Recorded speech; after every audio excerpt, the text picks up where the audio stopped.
जीव स्वयं नित्य निरंतर कर्मों के जाल को रच रहा है और अपने आप को बांध रहा है। आपको मुक्त होना है, बंधना नहीं है। जीव का जन्म कर्मों के अनुबंध से होता है, कर्मों के बंधन से होता है, और उसको अपना ऋण चुकाना होता है।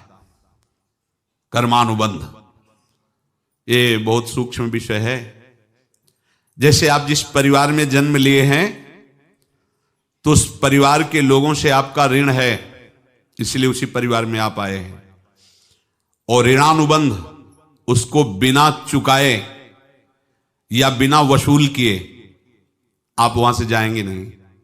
आपको लेना है तो वसूल करना है और देना है तो चुकाना है। ये पूर्व के जन्मों से निश्चित किया गया है। जैसे किसी के यहां पुत्र हुआ, जन्म से ही पैसा खर्चा शुरू हुआ, जो बड़ा हुआ तो उद्दंडता के द्वारा मार पूरे परिवार को क्लेश पर क्लेश देता चला जा रहा है। ये तुम्हारे कर्म का फल है। या ऐसे शक्तिहीन बुद्धिहीन ऐसे पागल पूरे जीवन सेवा करो, तुमसे अपना हिसाब चुकाने के लिए वो आया है। अब परिवार के जो सदस्य जुड़े आके, मतलब पत्नी आते ही पूरी हृदय में आनंद, परिवार में आनंद, और जीवन भर वो आनंद ही सुख देने के लिए उसका जन्म हुआ। वो अपना ऋणानुबंध मुक्त, और आते ही भयंकर क्लेश खड़ा कर दिया, बीच में दीवाल और झगड़ा वैसा, फिर अतरे दिन मारपीट शुरू, कलह अशांति, पूरा जीवन नरक हिसाब करने आए। यहां ऋण चुकाए बिना कोई जा नहीं सकता, ऋण चुकाना पड़ेगा। किसी का ऋण वसूल करना है तो किसी को ऋण चुकाना है, दोनों काम करने होते हैं। अनेक जन्मों में अनेक लोगों के साथ हमने जो बर्ताव किए हैं, अच्छे या बुरे, वो होंगे। अब किसी आदमी को हम जानते नहीं, अचानक मिला, अचानक टक्कर लगा और मार पीट गाली गुप्ता सब कर दिया, चुपचाप सह लो। क्यों? ये आपका हिसाब है, पूर्व का हिसाब। हमारा उससे कोई द्वेष नहीं, कोई संकल्प नहीं। अचानक घटना घटी और हमसे द्वेष करने लगा, हमें पीटने लगा, हमें गालियां दे, ये हिसाब है, चुपचाप सह जाओ। अपने घर का भाई ही भारी दुश्मन बन गया और क्लेश दे, हिसाब है। एक प्रभुदत्त ब्रह्मचारी जी की वाणी में पढ़ा था, एक महात्मा जी भ्रमण करते थे तो उस समय असरफियां चलती थी, मोहरे असरफियां, तो उनको भेंट में देते लोग। तो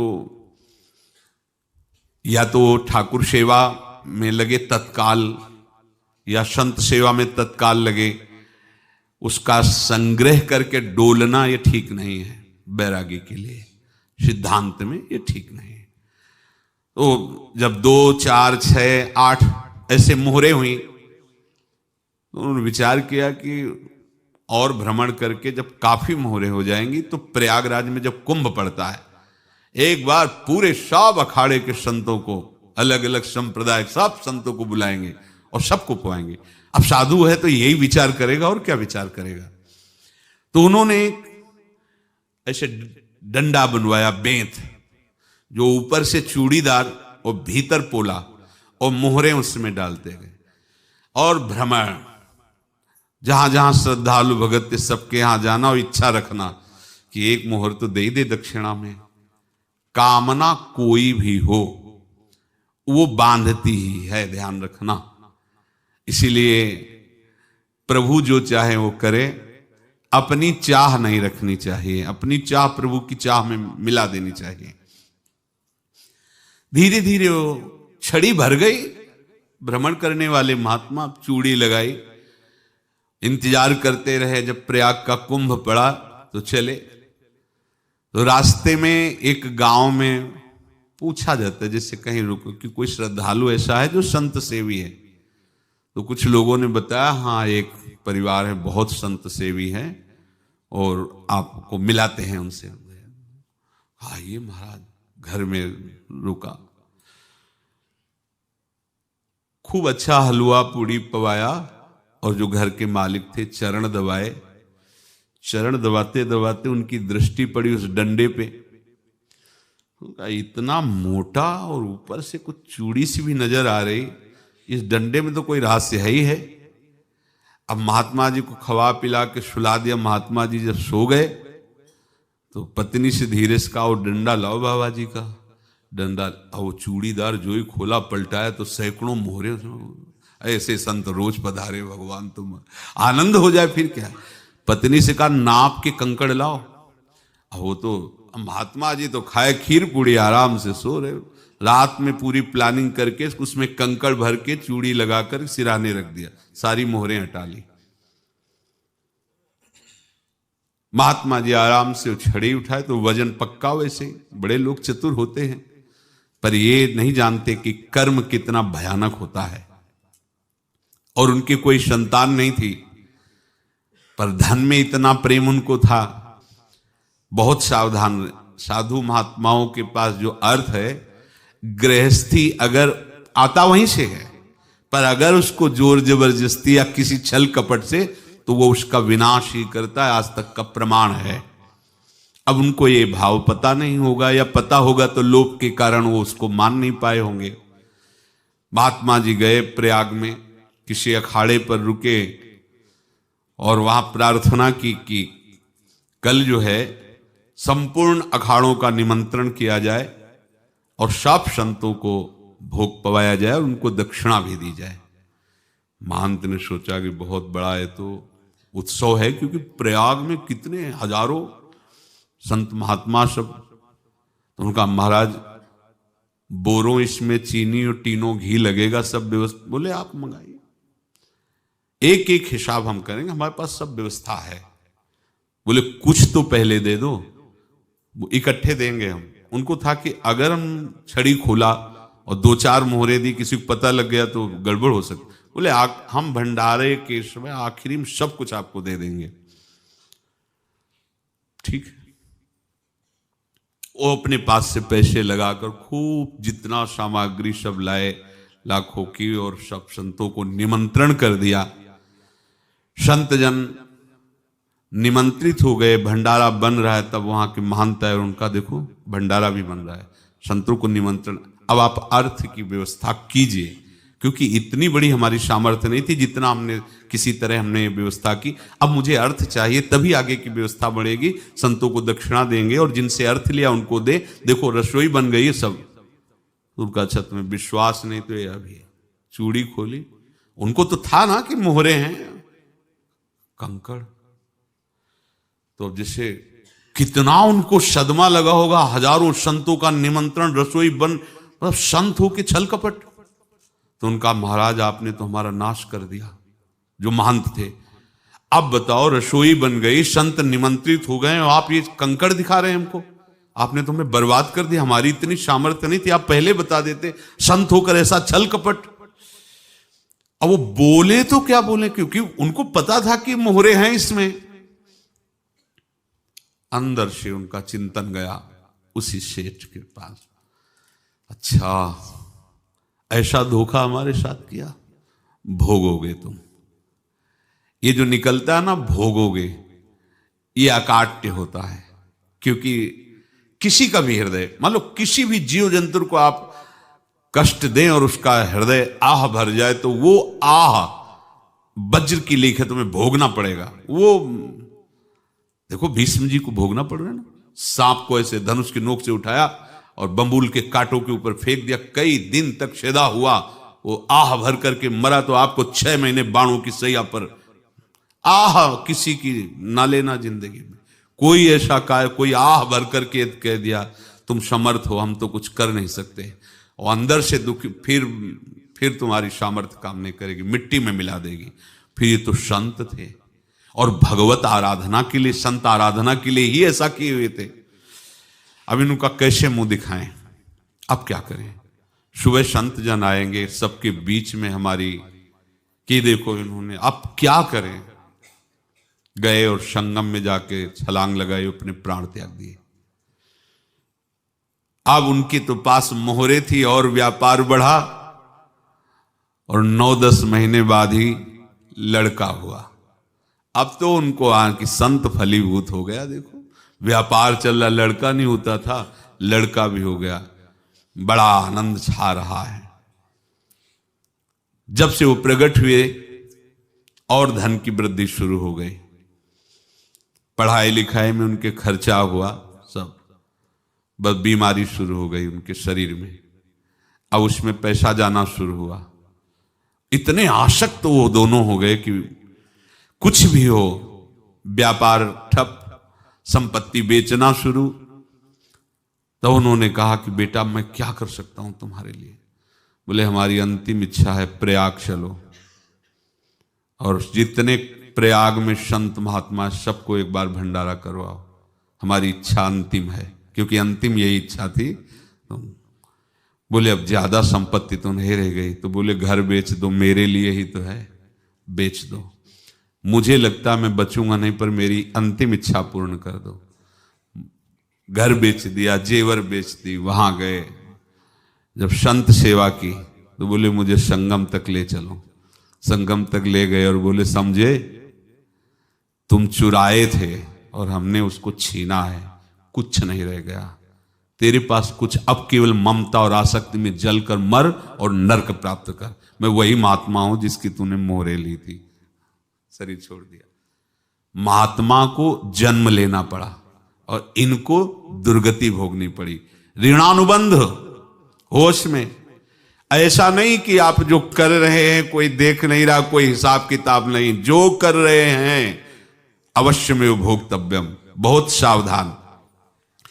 अनेक जन्मों में अनेक लोगों से जो कुछ लिया दिया है, इस लेने देने को मिटा देने के बाद ही तुम मुक्त हो गए।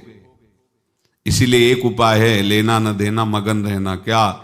मालिक को समर्पित हो जाओ, मालिक को अपना माना हुआ समर्पित कर दो, खत्म। अहम त्वाम स्वरूपापेभ्यो मोक्षयिष्यामि, सब खत्म, आगे पीछे लेना देना सब खत्म।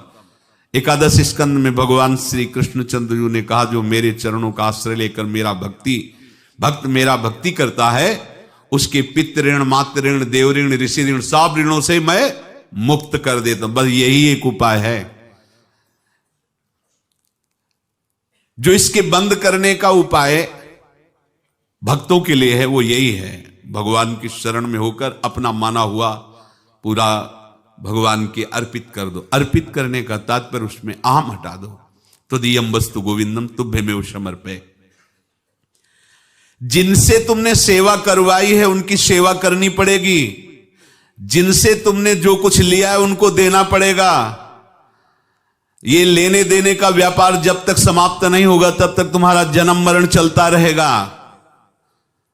अब आपको यहां समझना है, यदि आपसे किसी ने पैसे लिए बेईमानी करके नहीं दे रहा है तो आप उसको गाली मत दीजिए, आपने बेईमानी की थी इसलिए आपकी बेईमानी हुई है, ले गया, कोई बात नहीं है, बंधन से मुक्त हुए, जो बोझा था चला गया।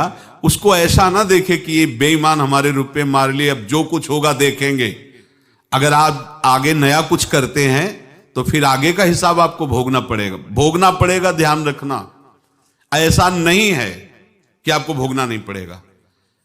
एक ही उपाय है कि अब जो शरीर धारण किए इसी में जो भोग ले, आगे ना होना चाहिए। तो क्या करे? सर्वतो भावेन भगवान की शरण ले ले। ये तो सर्वाणि कर्माणि मयि सन्न्यस्य मत्पराहा अनन्ये नैव योगेन माम ध्यायन्तु उपासते तेषाम् अहं समुद्धर्ता मृत्यु संसार से। ये बड़ा कठिन है पार होना, कोई छोटी मोटी बात है। एक महात्मा बाल्यावस्था से भजन करते थे, शालिग्राम भगवान पास रखते थे और उन्हीं की आराधना करके बस पाठ, नाम, जप और भ्रमण करते थे।